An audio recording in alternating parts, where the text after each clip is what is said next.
Today, I want to show you The Sleeping Dictionary, a 2003 British-American film. Let's get started with the video. We open with John Truscott arriving in Sarawak.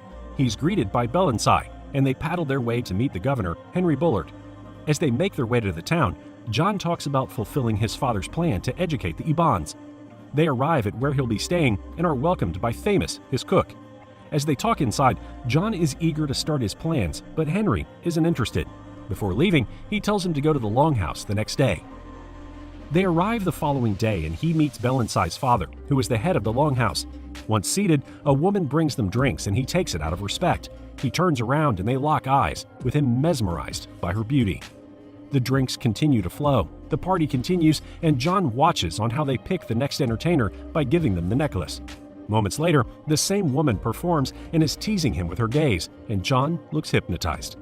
She hangs the necklace on him and he panics, deciding to recite a poem as his performance.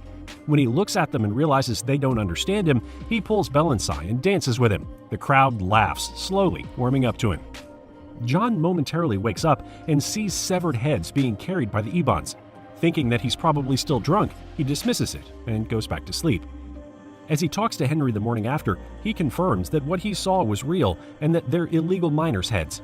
As he asks John to bring them to him, Salima arrives. She's introduced as his sleeping dictionary, someone who will help him learn the language in the best possible way. She states that this is what her mother did and that she picked him. When John refuses and insists on learning the language without sleeping with Salima, she agrees but looks pissed and offended. Bellensai hands him the bag with the severed heads, and as he naively takes it, the crowd starts to laugh. When she notices this, Salima opens it and reveals that they're just monkey heads. She walks out and he tries to threaten them but fails, as the Ibans don't take him seriously. Back at the house, John takes out his frustrations on Salima. He attempts to fire her, but she reiterates that she's the one in charge before taking her things and walking out. When he goes out the following day, John discovers that Salima slept outside. He asks her to go home to the Longhouse, but Famous tells him that they will make fun of her for not being able to sleep with him. Guilty and embarrassed, he explains that it's because of his beliefs, even though he finds her really beautiful. He then asks her for another chance. Satisfied with his explanation, Salima agrees. While getting ready for bed that night, they announce their actions and translate them. They meet by the bedroom and fight the sexual tension between them. Set on his beliefs, they go their separate ways and call it a night. They're spending time with the kids when Bellensai arrives with his group. Determined to gain their respect, John challenges him to an underwater battle, knowing that he's a champion, to which he instantly agrees. A big crowd watches as they go down the water and submerge. Minutes pass by and Bellensai is the first one to lose. Just as they're starting to get worried, John finally floats. When asked about how he did it, he takes out his equipment, drawing laughter and applause from the Ibans. He then faces the leader and talks to him about the severed heads. John brings them to Henry, and in return, he receives a dinner invitation with the privilege to meet his daughter. When he sits across Salima at the table, he notices her holding a book. She tells him that her father gave it to her before going back to England when she was 4, before reciting an excerpt from it. She then reveals that she really doesn't know how to read, but has memorized the lines. John asks her to write an English word she knows and does the same, except that he writes in her palm. When he goes up her arms, she reaches for his neck before finding each other's lips. He travels down her breasts and they eventually give in to their desires. Being the virgin, John apologizes for coming too fast. She dismisses him before turning over and taking charge. Salima teaches him her expertise. Days go by and John can't get enough of her. They do it again and again, every chance they get. Once done with dinner, Cecilia is setting up the camera while they're talking about how interesting the Ibans are. When she mentions the tradition of sleeping dictionaries and how they will never end up with an officer, John gets defensive. He argues with Henry as he tries to warn him, with the rest of the group not noticing. Cecilia accompanies John and takes pictures as he tries to solve a dispute among the Ibans. After declaring the winner in the tug-of-war, he sees her attempting to photograph a pissed-off Salima and tries to stop her. Torn about getting caught on his affection for her, John chooses to let Cecilia do her thing and respond to Henry's call. He makes his way through the crowd and stumbles upon a couple of Yucatans who look weak and are fading fast. Soon enough, they pass away, and Henry informs him of a dozen more bodies found up the river. John announces that he will personally go to investigate and that he will take Salima with him, as she speaks a lot of languages. Salima is by the window when John arrives. He apologizes for what happened earlier before asking her if she feels something for him. Still angry, she denies having feelings and tells him that he's not different from all her past men. She accuses him of only using her body and provokes him until he walks away. The following day, John's group makes their way to the Yakata territory. After hours of walking, they reach the tribe and see them in bad condition. While talking about it not being famine as they have rice, a shot is fired and Bellensai pulls John down. He thanks him before asking for his help to track the shooter. John and Bellensai follow the attacker, and they discover that there is a group of illegal miners digging up pure silver. As they make their way back, John states that this will give them a fortune so that they don't want other foreigners to know. When they near the tribe, they are greeted by empty huts. Only Salima is left lying there, also infected. Their group is woken up by Yakutans surrounding them. Salima talks to them and learns that they've been brainwashed by the miners. With their lives depending on it, he spots the rice and asks if the tribe grows them. When he confirms that they don't grow rice, he realizes that the miners have poisoned them in order to take control of the area. When Bellensai asks him what to do next, John instructs and encourages the Yakutans to take revenge. The miners are getting ready for their next explosion, not knowing that their worst enemies have arrived. With shots coming from every direction, they fall down one by one. Soon enough, the natives are the only ones standing on their land. Seeing her suffer, John confesses his feelings for Salima. She accepts his love by kissing him before asking him where they would run away to. He dismisses her thoughts, assuring her that they will be accepted back home. Salima looks worried, but doesn't say another word. Back at the governor's palace, John argues about wanting to marry Salima. Henry is furious, telling his own story and how he chose his duty over love. Meanwhile, she is asked by Bellensai to pick and marry someone in the Longhouse because if she doesn't, John will be charged for the murder of the miners. The offer is also presented to him. Either he leaves her alone or spends 10 years in prison. He walks out and goes to find Salima. He finds her locked up at the back of the Longhouse and does everything to help free her. Soon after, Henry and the Ebons follow, giving them a last chance to turn things around. As he starts sentencing John, Salima agrees to marry someone from their tribe and gives him up.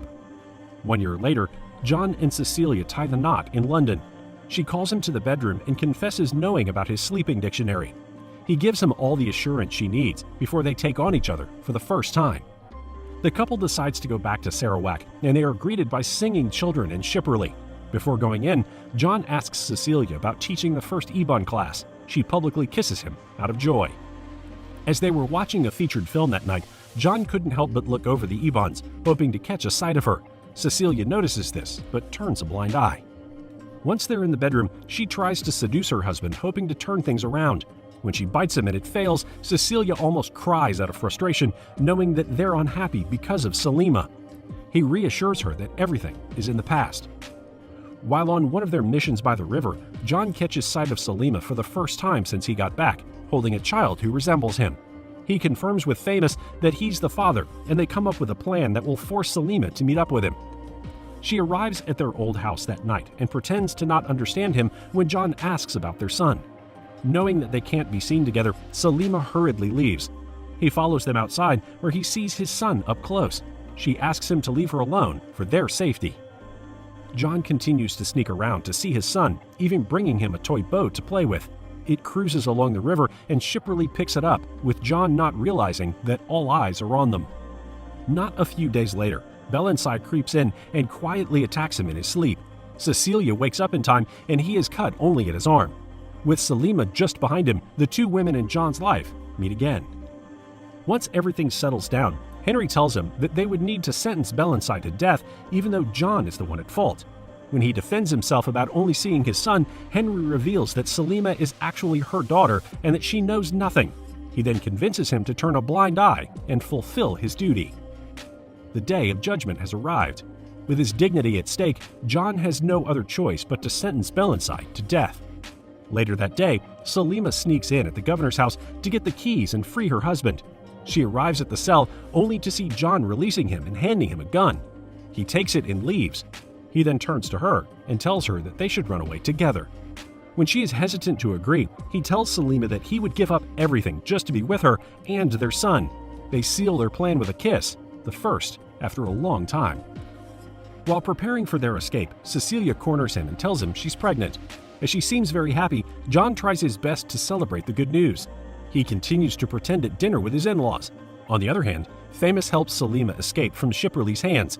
He tells her to take her son and go ahead to the meeting place before smacking him again in the head. As he tries to write his goodbye letter to her, Cecilia sneaks up on him, knowing everything. Realizing that they can never be happy, she lets him go and be with the love of his life. She pushes him away after thanking him for giving her a child. Salima arrives at the docking station, frantically looking for John. She looks defeated when she can't find him, thinking that he'll never come. With everything already settled down, John arrives, running as fast as he could. He looks utterly defeated upon seeing that the ship has already left. But Famous appears again to save the day. He tells him to catch her at the old mine as she makes her way to Dutch Borneo. He thanks him before running off. Salima is preparing to escape when Henry arrives. Instead of arresting her, he hands her a weapon before saying goodbye. With their moment together, she reveals about knowing that he's her father for quite some time. He breaks down in tears before letting her go. John searches the jungle to look for Salima, but Shipperley and his team are after them. They all go deep into the forest until he finally catches up to her. Their reunion is cut short as he appears behind them and forces them to surrender. Having the upper hand, he threatens to harass Salima. John escapes in time but can't do anything as he's handcuffed. She tries to save him and fires at him, but as luck may have it, it only shoots one bullet. With what seems to be the end of their lives, an arrow strikes Shipperley in the neck. The Yakutans appear and shoot him again until he is down and done for. As they spend time with the Yakutans, Selena informs him that they will soon migrate to a new location. She warns him that if they decide to go, he would have to lose all that he currently has. John looks her in the eyes and tells her that he has everything he could possibly need. They get up and dance to celebrate their true love and new lives. Thanks for watching. If you enjoyed the video, don't forget to subscribe to the channel and hit that like button.